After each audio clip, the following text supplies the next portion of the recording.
As an educator, the reasons why to read are drilled into your head every day. In order to be a licensed teacher, you have to take 2 different courses on reading development, 3 more heavily focused on reading across the curriculum, and another course simply on children's literature. Clearly, reading is an important issue in the world of education. The average teacher is expected to have upwards of 600 books in his or her classroom.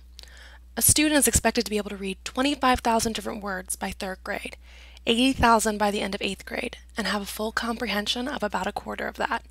To come even close to this, a student needs to be learning approximately 22 words every day they are in school. The only feasible way to learn vocabulary so quickly and consistently is through reading. Simply by reading regularly, a student can increase their vocabulary, comprehension, fluency, communication, contact knowledge, in addition to all life skills and connections that most people think of when they think of curling up with a good book.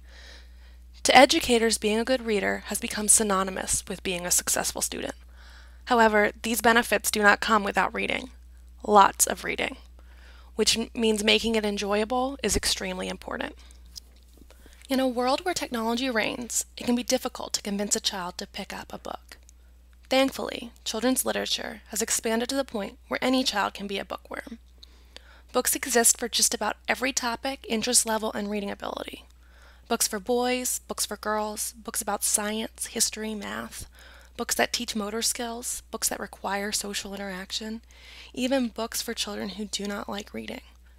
Despite this, many students think of reading as boring. I believe all children can love reading. They just have to find the right book. They have not been exposed to books in a way that makes them fun.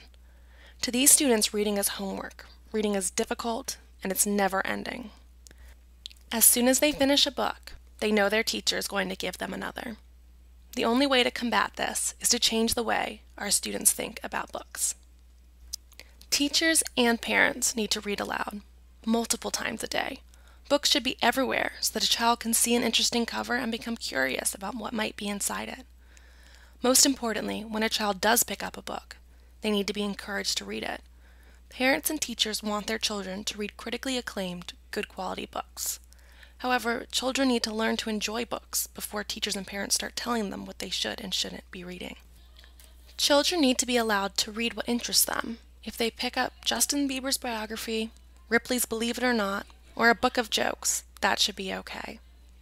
And just as importantly, if they start a book and don't like it, they need to be allowed to put it back and choose another.